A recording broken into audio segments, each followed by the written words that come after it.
So I wanted to buy the Deepspace Seeker 3 from AliExpress pre-built. Due to logistic reasons, it was deemed as a sensitive export item and didn't even make it out of China. So I did the next best thing. I bought the Seeker 3 frame kit with a bunch of other Flywoo items. I put together my own Flywoo Seeker 3. Hey, my name is Lam. I fly FPV. I want you to as well, so let's fly, break, fix, repeat. So I was searching for tutorials on how to put this frame kit together. Couldn't find any. I did find a really great tutorial by Gareth Dix. Inspired this whole video. In fact, I just copied his whole workflow for Betaflight. Go check out his video if you have any more questions. Otherwise, if you're looking for specific information on how to build the Deepspace Seeker 3 kit, then I got your back. Follow along as I put this thing together. We've got the Deepspace Seeker 3 frame here. For the FC stack, I bought the Flywoo Goku F722 Pro Mini. That comes with the 45 amp E-stack. I wanted to try out the AM32 for the motors. I've just picked up the same ones that were, I guess, included with the other kit, which is the Deepspace Aether 1505 4000 kV. I wanted the GPS. I hope this one fits because I think I accidentally bought the one with the compass on it, which might be slightly longer, so we'll see how that's gonna play out. It's the Goku GM10 Mini V3 GPS. I got the Flywoo ELRS, the one with pluggable antenna. Let's just see what's in this box here. Alright, so here's everything that was in the kit here. Got a top plate, which I'm assuming is one of these. Again, I'm really new at this, so I have no idea which one is the top plate and which one isn't. I'm guessing it's this one here because this one seems to have a standoff already on it, so I'm assuming that's going to be the bottom plate. 2 front arms, 2 rear arms. Yep, got that going on. We got our CNC aluminum cut camera plates here. Whole list of screws. I don't think I'll check every single one. The good news is I have like spare sets anyway, so if I'm missing anything here, I'll deal with it. Though the ones that I want to make sure I do have are the screws and the rubber gaskets here for the O4 camera mount, which are included here, so that's good. We got our 2 battery straps. We got the anti-slip mat. Then we got, this is the GPS mount here. And we got our little standoffs here for like, they go on the ends of the arms, and then a bunch of other plastic pieces, which I actually have no idea which one is which right now. I'm assuming this one holds the antennas, and then okay, so I had a chance to take a look at the image. So this is the top view. The numbers here correlate to the accessory list legend up here, so you know which screws you're going to be using from the bag. This is the bottom view, final 3D look at how things are going to look at the end, and then the disassembled view. Alright, so had a chance to kind of identify which plate is which here. I've determined this is the bottom plate, and I think both sides are the same, so it doesn't matter here how you will stack this up. How it works is this will immediately stack on top of it. You'll see that there's the 2 holes here, and the 3 holes here that are gonna line up with these 3 holes, and you'll see that like the shape even aligns itself. So that's what you're gonna be screwing in together, and the reason is because you're gonna have your arms that are going to be held in place longer. The longer end is the back here, then the shorter 2 are probably going to be our front. All right, so yeah, you can see that these arms here have grooves, and they'll like fit into each other like this, forming, you know, our like dead cat pose. These 3 holes here line up with the 3 holes on you'll see on the bottom plate, and then it'll go like that. Just line that up, and this will stack on top of that and you'll be screwing that all in together. And the rear arm is probably the same here, except screwing that on. So let's find out which screws we're supposed to use here. And it says here I need to use number 3 for the front, 3 for the 1, 2, 3, and the middle screw as well. And then the back 2 are gonna be in number 4.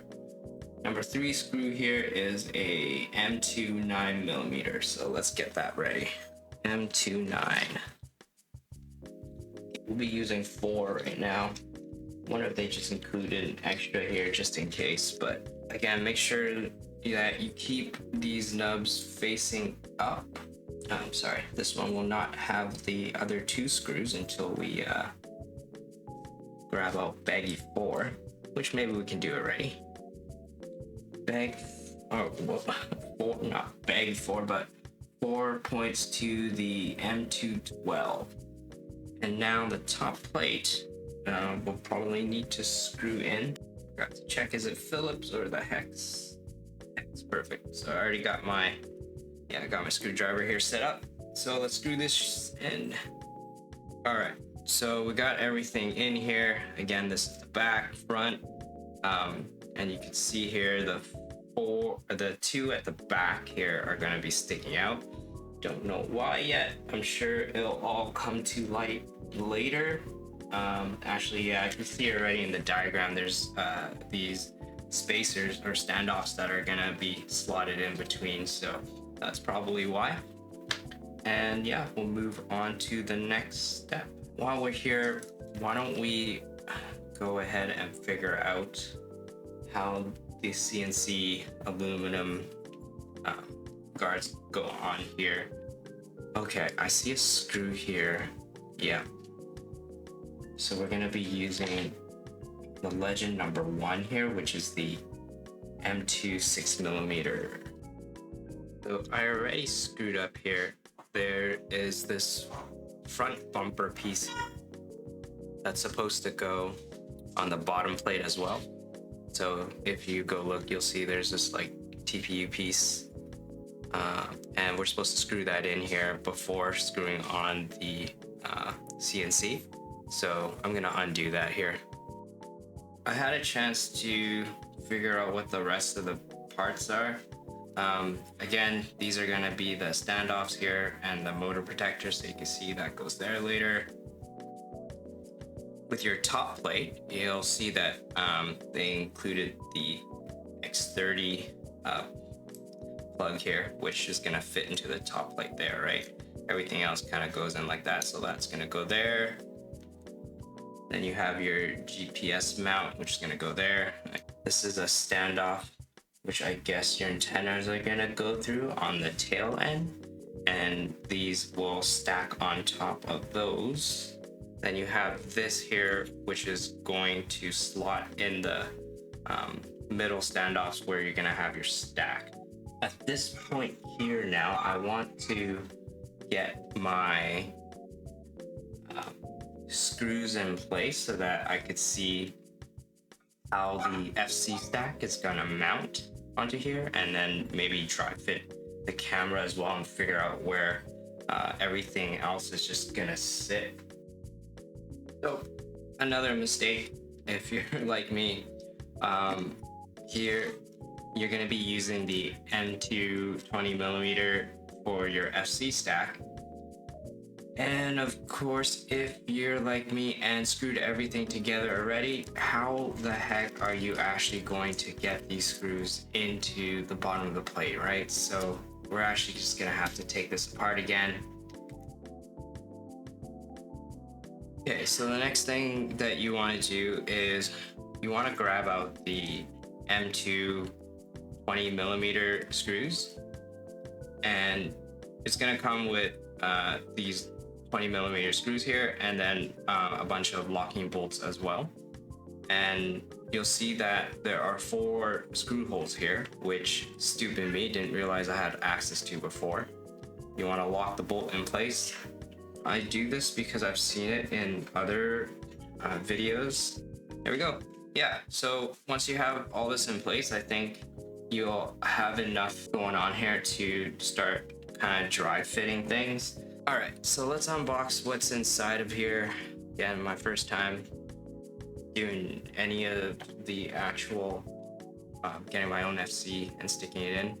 The extent of what I've done before was just moving parts around. So I took my Fly Lens 85, moved it over to the Fly Times 85 kit.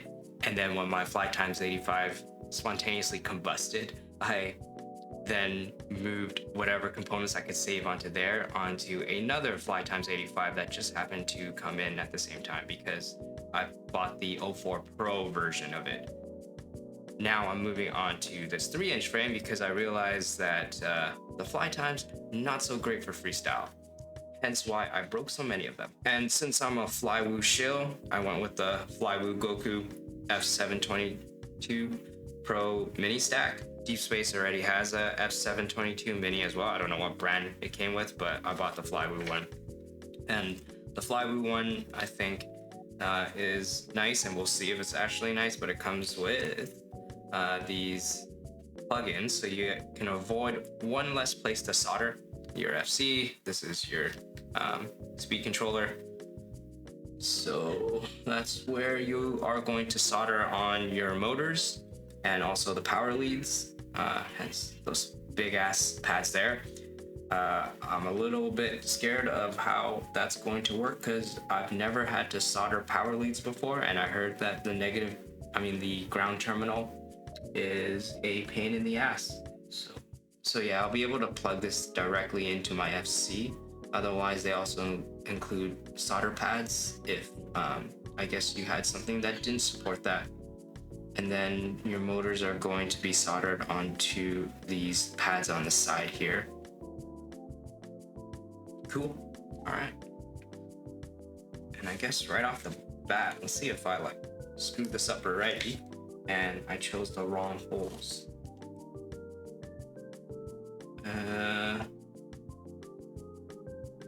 Okay, so my power leads I want to stick onto the back end here, so that makes sense. So I probably would be stacking something like this. Would this be the top or the bottom? I guess I want the plug at the top. Yeah, okay. Nice, I chose the right holes. That's good. That's what she said, but okay, cool. And that's gonna go on like that, as you can see. Plenty of room for clearance. Let's continue this here. So there's usually a direction. You can see here the arrow's pointing on. I mean, you can change it in Betaflight after, but if I can maintain the same arrow orientation, I will. And so there's a little arrow there that's pointing this way to the front, or what represents the front. So let me get the O4 and see how that would look as well. Okay, so I actually checked out the Deepspace website just to take a look at the image, the picture example that they had, and yeah, it all makes sense now. So this extra space in the back is actually where you would mount your O4 Pro unit, hence why all these holes line up here, and that conveniently lets you have the VTX cable plug in the back. Facing up or facing down? Probably facing up makes sense. It's actually upside down in the pictures to mount with the screw holes there, so yeah, we'll be doing that. Oh yeah, and then the power leads will go over top here.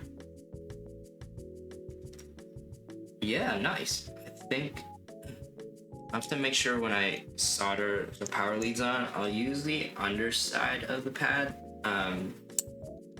so that there's not as many wires sticking out front here like this. They included a capacitor, which is very nice of them, 470. Just to complete the unboxing of what else is in the F720. Oh, hey, look at that. Another capacitor, in case we need it. It's probably gonna be the same spec, and it is, yeah. Again, it's nice that I have a spare in case I screw this up, because I most likely will. So it includes here, we got our power cable. So that'll be necessary. It looks like it's 18. Again, these, I think they're JST connectors, but they will plug into these ports here on the FC, and then that saves you from having to solder onto the FC, and then you'll solder these on the other end of whatever it is that you're connecting to. For example, one of them is going to be for my ELRS receiver, right? So here's probably the connector for the ESC to the FC, I'm pretty sure. So yeah, it's gonna go there. This one's probably the VTX. Cool. Other than that, we got, again, the little spec sheet and the documentation, so this will be good to reference later. So I want to start prepping for soldering here, but one of the things I forgot to work out the fitting of how the capacitor is going to sit. So to make sure it's going to fit here, like, you know, it's probably going to sit in between, for me at least, in between the ESC and the VTX here. Okay, before I do that, I'll get a better picture if I actually screw on the O4 unit here. So let's go find the screws and do that. See, they actually included 4 screws here. I'm assuming that the M2 8mm is meant to screw in the actual VTX board. Messing up the thread. Nope, it looks like that's a perfect fit. So I think that was the intent of the bag that says M2 8mm O4 Pro. So yeah, right. So like I said, this is just for dry fitting here, so I'm not gonna screw it on. Actually, why do I even bother? Let's just do the opposite corners, and then we will use that for fitting. And I think I will leave the cable here for now, just so I could see where I would route things later. So let's put this back in place along with the filter and figure out what we're gonna be doing for soldering here. It'd be good to have a plan in place, because, you know, once we actually solder to the board, it'd be a pain in the butt to adjust afterwards. Yeah, I think I do want the power leads on the soldered to the bottom of the board here, so I'll be doing it upside down. So if I did that and this came up like this is on the bottom. Okay, so I think there's standoffs that go on top of those 4mm screws that we went in from the back. So just want to see, grab that bag here. Just want to see how much clearance I have once I put the spacers on. No, let's see. Yeah, just like that. So it's tight, but there's not too much strain. And what's nice is it's actually not even touching the bottom like it. So I'm just prepping for some soldering here. I'm using the TS101 soldering iron. I have this solder station I bought from AliExpress. Comes with a magnifying glass that I never use because, like, it's really unwieldy. But I do use the light that comes from it, so that's kind of nice. I can move that light around. Has a fan that, I guess this is a poor person's version of getting the fumes away from my face. Though I'm still in the same room, so I'll be inhaling it anyways. And got my proof point on here since we're going to be working with the power leads. My first time doing this, so I'm probably going to be making a bunch of mistakes here. Cool. So once I got the power leads soldered on now, I have it back on the stack. This is kind of what it looks like. I have it wrapping around here, the capacitor. Then you got this that's going to go on top, and then this will slot through in the bottom.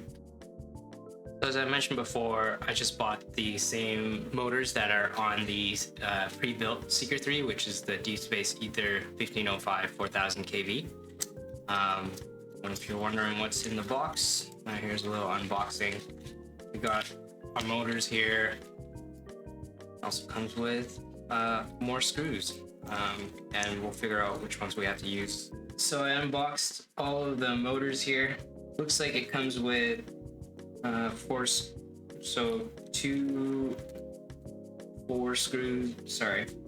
four-piece screws for screwing it onto your frame, and I believe they include different sizes, probably because different thickness of frames, right? So we want to make sure we choose one just catches but doesn't actually start touching the motor here itself. So probably gonna start with the safe side and go with the 5mm and see where that takes me.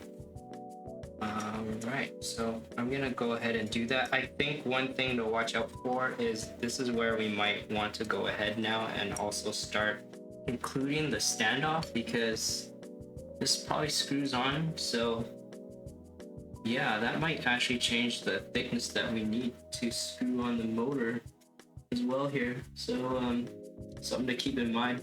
Might have to go with 6 for the 2 on the outside, and then the 5mm for the one on the inside. Yeah, okay, that looks like it fits. And it doesn't reach the motor either. So I think I'm just gonna go with 6 all the way around, and then that should actually allow me to also screw this one on. Nah, it's not long enough. So we actually need like a 7mm would definitely catch. 8mm would be even better. So let's see what's included in our Deepspace kit. If I see a 7, I see an 8. I do see a bunch of 7s here. 8, they only gave us 4, so that's not gonna cut it. Let's see, we need 2 each. 12 pieces. Let's check our reference sheet. Make sure that these aren't used for anything else that's being numbered. M27s. Oh, they are. They are supposed to be used for the dome head screw. M27. So later on, it's going to be used to strap in the holder for the GPS. But I only need 4 for that. Leave me with just enough.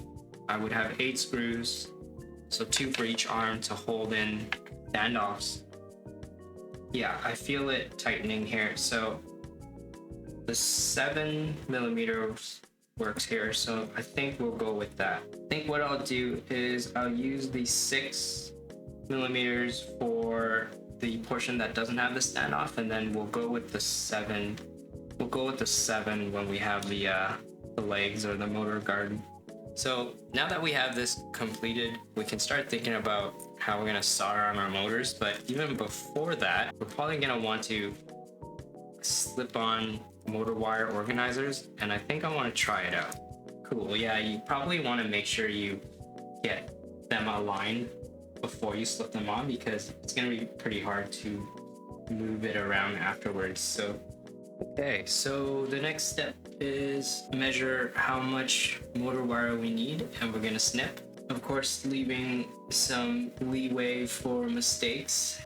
Just a little explanation about how I intend to snip it. I was looking at some of the Deepspace photos, and they kind of come down, going up and then down at an angle to each of the pads here, so that they will solder them into the sides, into these solder blobs. So I'll measure it out kind of like what you see here, where I have enough flex to kind of bend up and down into these soldering pads. All right, so I'm gonna start with tinning the pads on the east. Let's get this iron going. And again, I'm gonna go in it kind of at an angle like this, aiming for that hole.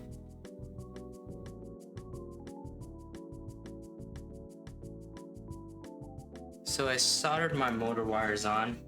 So next step, start thinking about how all these components will fit on here. I'm not done soldering just yet. I'll need to solder the ELRS and also size GPS. The mini doesn't fit, so fortunately I have the Nano compass from my other one, which I'll use here. The signal sucks, but it's better than nothing. Oh yeah, also I found out that this here is meant to hold the ELRS, so once you get your spacers in, then you're gonna slip your ELRS inside this holder here. I want to do another kind of check here because things are looking a little tight and I want to put the standoffs in.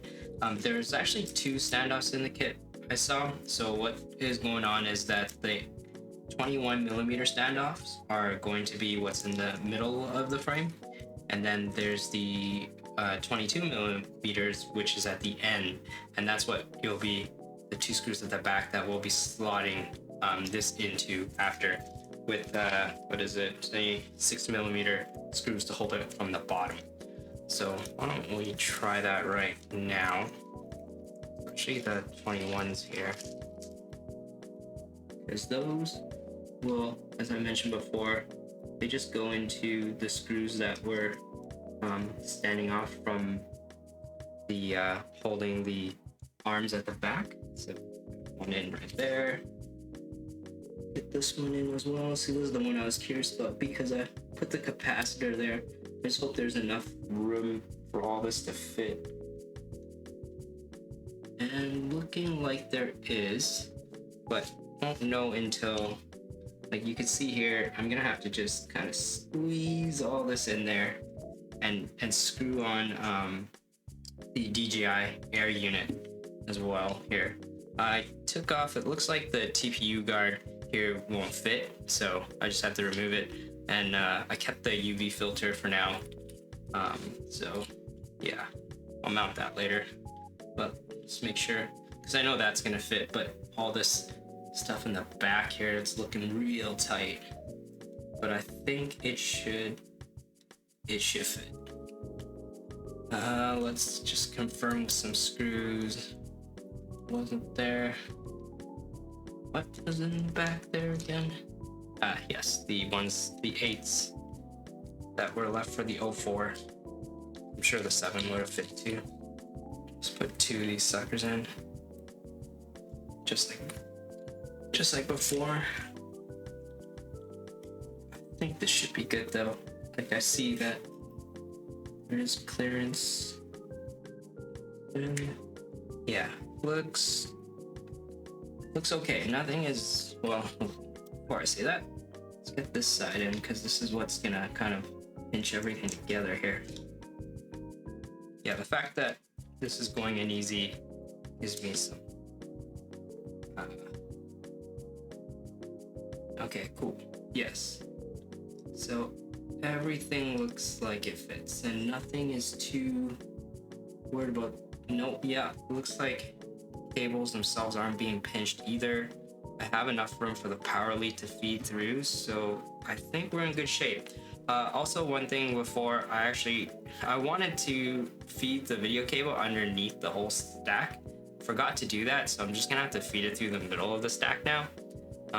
No biggie, there's enough room there because there's other cables that I have to kind of squeeze in there as well.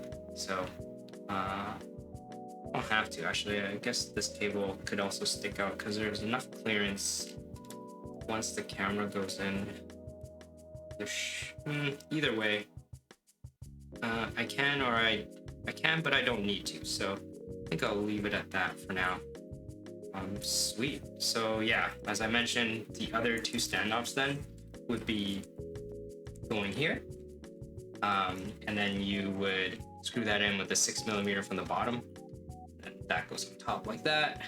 This goes on top of those 2, and you would be feeding the antenna through there and kind of clamping everything off with the top plate, right? So that would be kind of the complete. I want to attach the camera to the actual frame, so we're gonna pull out the bag that has all the mounting pieces, and I think this one's pretty easy to to use because I can already see the grooves where all these rubber pads are gonna go. For instance, this one here, you could see just lines up with this side. Yep, already just fits in there. Same with this pad for the other side, and then the two pads on the bottom. And then with that, the O4 Pro unit screws in, and that allows it to also adjust the angle, which is nice. And that's how you would get the camera in.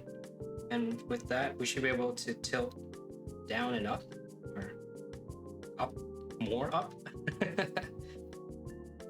So next up is all the accessories that I plan to attach to the flight controller.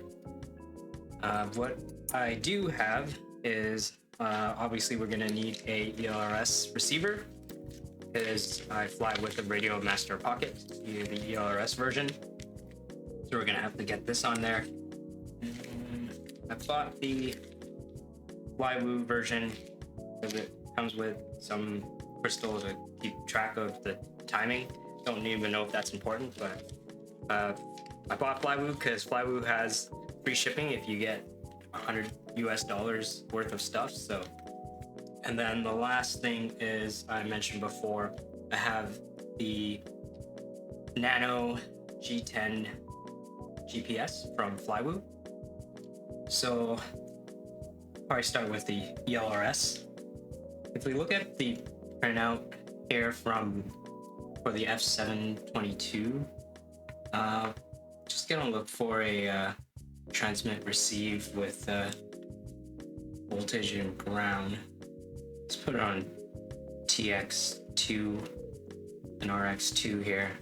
And if I look at my board here, that's gonna line up with this, solder those wires into my ELRS. I gotta make sure that the transmit and receive would be reversed on here, and you can see it's marked T and R, so let me know.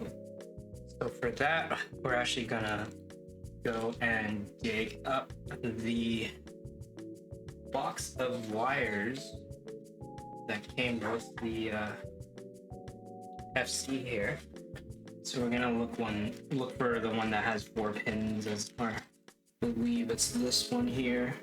All right, so yeah, I'm just going to fast forward here because nothing new to see here, but basically lining up what I need to line up here, where my white wire here is going to be my transmit on this side, so this would actually go into the receiver of this side, and yellow would then go into the transmit because that's the receive on here into this printout, and then my red lead and my black lead kind of lines up. It already lines up nicely, which is great.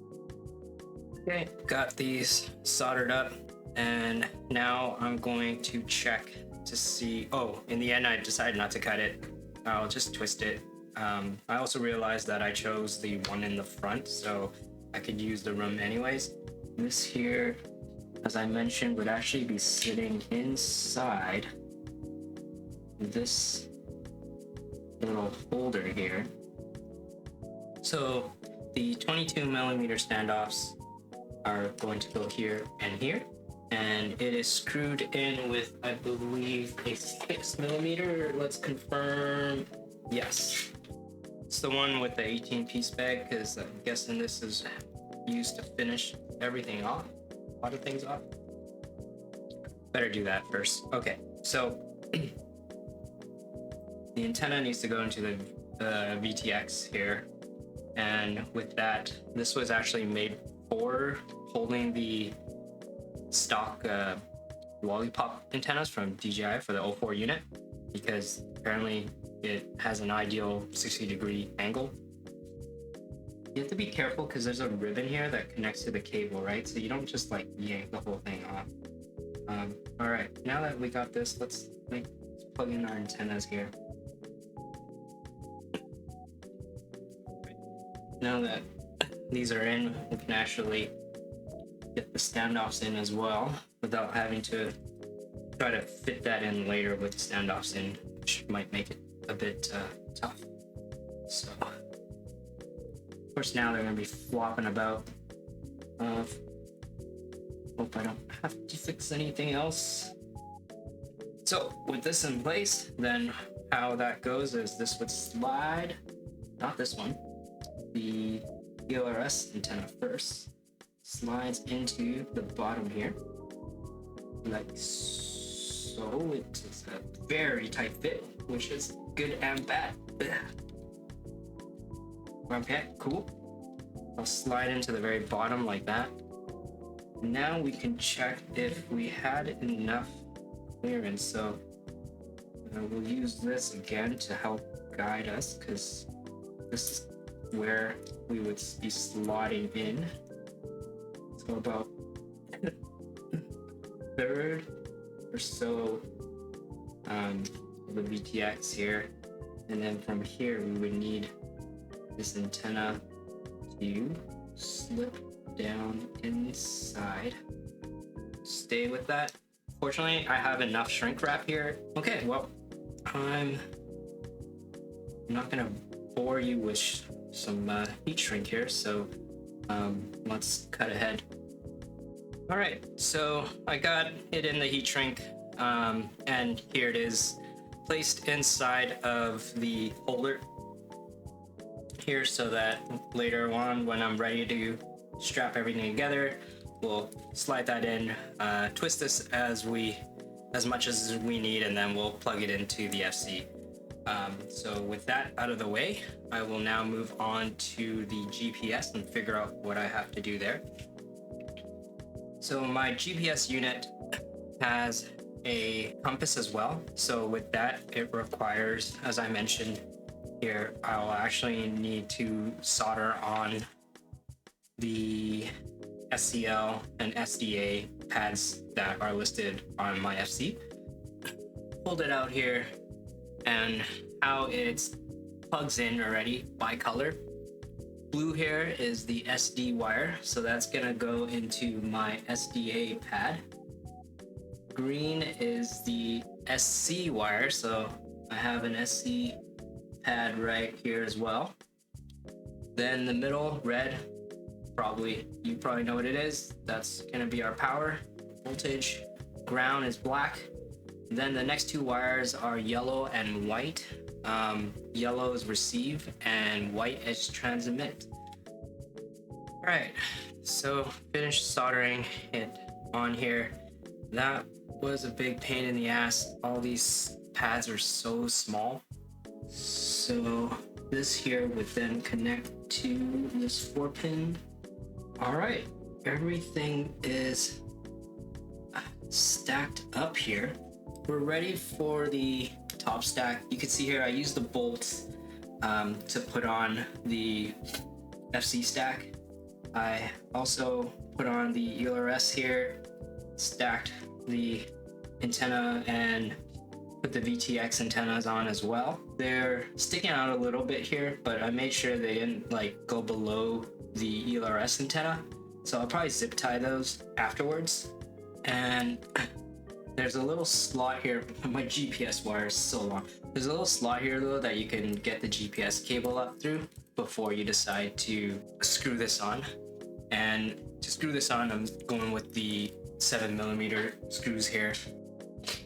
All right, so I'm just gonna skip ahead here. The next part is just screwing on the the 6mm top plate. Yeah, I think that did it. Yes, God. Okay, so yeah, tip for that one, once you get there, you might want to squeeze in. All right, folks, this is it. All right, folks, I think it's a moment of truth to plug in power to see if there's any issues that come up. Hope the east lights up.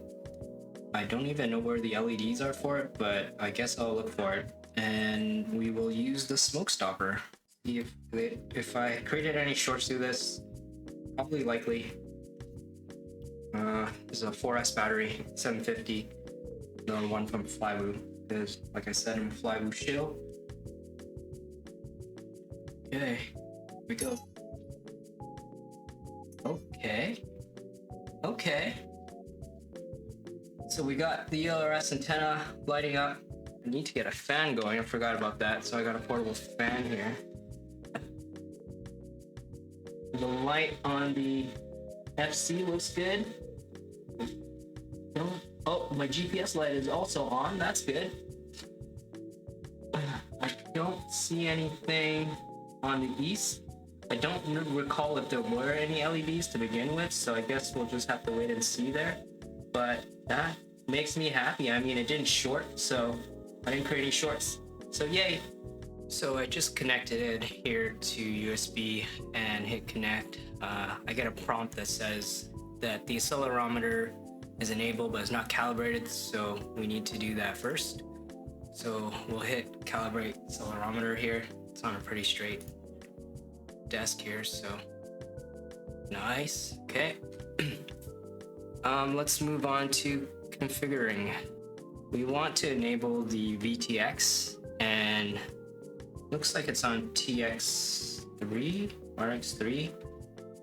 So we'll enable it here, save and reboot. In my case as well, I have the GPS, so I want to enable that too. Under sensor input here, you can select GPS, and for mine, I think it's on 38400. Just leave it on auto as well if you're unsure. Next, probably want to enable the port that has our ELRS. So what you're gonna do there is you're gonna have to enable the serial RX. So we'll do that. Hit save and reboot. What I like to do this one at a time is I noticed that, at least in the past, if I selected the wrong thing, all the configuration is blown away. So next up, we'll head to the configuration tab. We'll name it. So this is the Seeker 3. I don't usually add a pilot name on my OSD, so I don't feel the need to do it here. I do have a magnetometer enabled, so I guess I'll try enabling it. GPS is enabled here. I actually don't like having air mode permanently on. Don't have a strip here.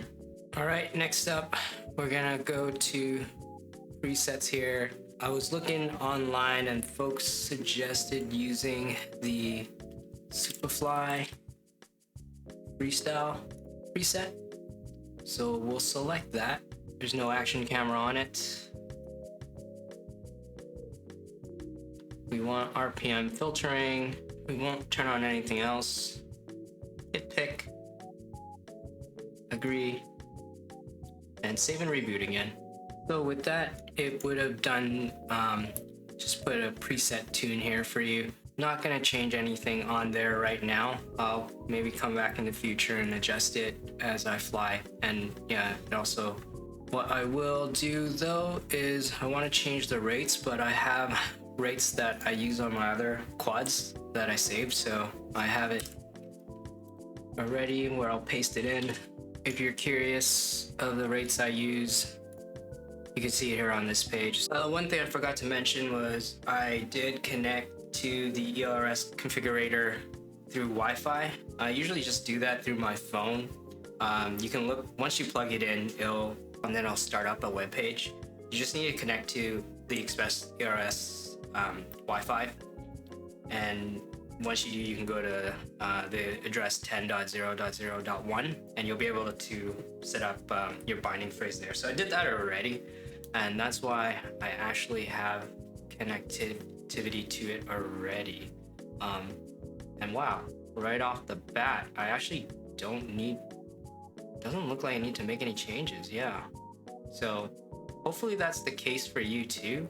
But as I move my controls here, it's the right orientation and everything, so yay. All right, the next thing I'm gonna set up to is the OSD, which this is kind of up to everyone's preference. One thing I need to change is to HD mode first.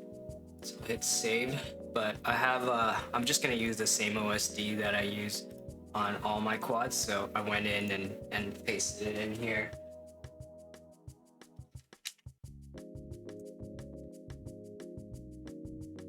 And let's hit save. Go back to OSD, and it's set up the way that. So yeah, got my GPS stuff up in the corner, signal on the left, core temperatures, battery info on the bottom, warning here, the name, and then what profile I'm using, and my throttle. So that's how I like to set things up. It's based off of Josh Bardwell's setup. The next thing to set up then would be the modes, so that you actually have control. Same deal here. I'm just gonna copy and paste what I have, and then I can show you, because I use the same bindings on all my quads right now. So yeah, I bind on aux1 on the Radio Master Pocket. That's the switch on the left shoulder. I guess the only other thing that's special is that I use the right shoulder button to turn off and on air mode, because I sometimes just like acro. I don't like how air mode works sometimes, because I fly indoors a lot and touching the walls, or no, even, I don't know. I've just been playing around with it. The other thing too, I use the pre-arm button, so what I would say the L2 button, I hold that to arm the quad so I don't accidentally tap that button at any point and cut off my fingers. All right, one other thing to mention too is the potentiometer on the Radio Master Pocket, so that right side scroll wheel at the top. I have it so I can change my rate profile. So before I mentioned, yeah, I have a rate that is like full throttle, one that limits the throttle for when I do more indoor tight flight or tight quarters, and then one for just like default indoors. Again, I never use that, but it's nice to have, and the ability to change it. So the next step, we're going to be tuning the motors, or setting up the motors, I mean. For this, you're gonna need a battery, and if you plug in a battery, make sure that you have a fan running, because the VTX powers up and it can overheat. So we'll plug it in here.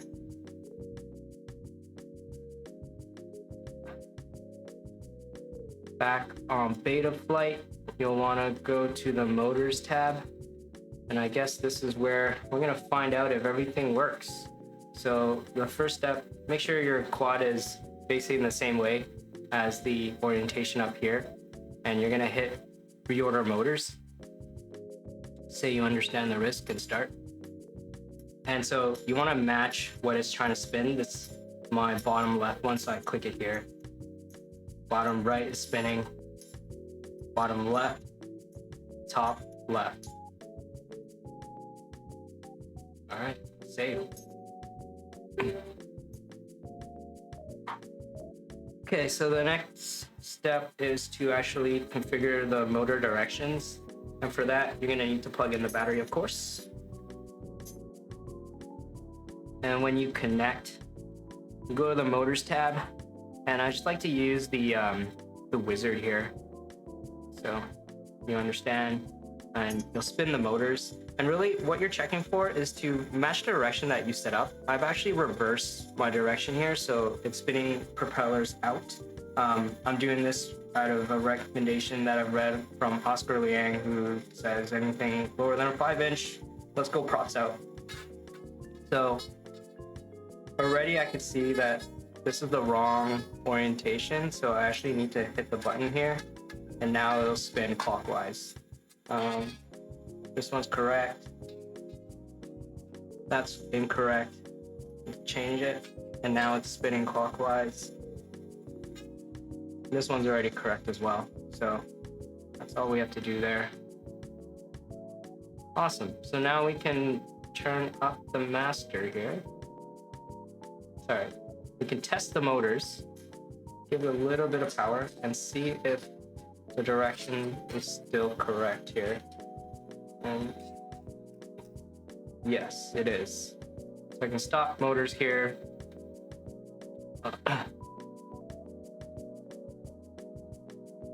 That is set up. Now let's go to GPS, and we'll set up these options as well. GPS is gonna take a while to acquire. Usually when I do this, I have to take it outside, plug it into a USB power bank, and then just like let it sit so that it could get the initial almanac downloaded. So yeah, I kind of just set these options first here. Let's just go auto detect. Complete build with props and the battery straps installed. Again, I'm a Flywoo shill, so I bought the Flywoo battery strap. It's Kevlar with rubber inserts.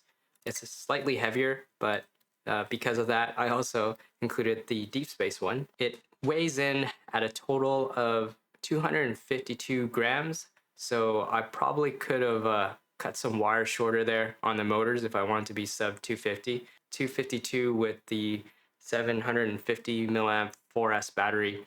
That's good enough. If I needed to shave off some more grams, I'll probably change out the antenna, as I mentioned, because I have the flexible Flywoo ones. Yeah, we'll take this on its first maiden flight, and I'll have that in the next video. Unfortunately, it's raining in Vancouver, Canada, where I am today, so I can't even fly this thing. So hope you enjoy this build, and like and subscribe if you want more. Otherwise, bye.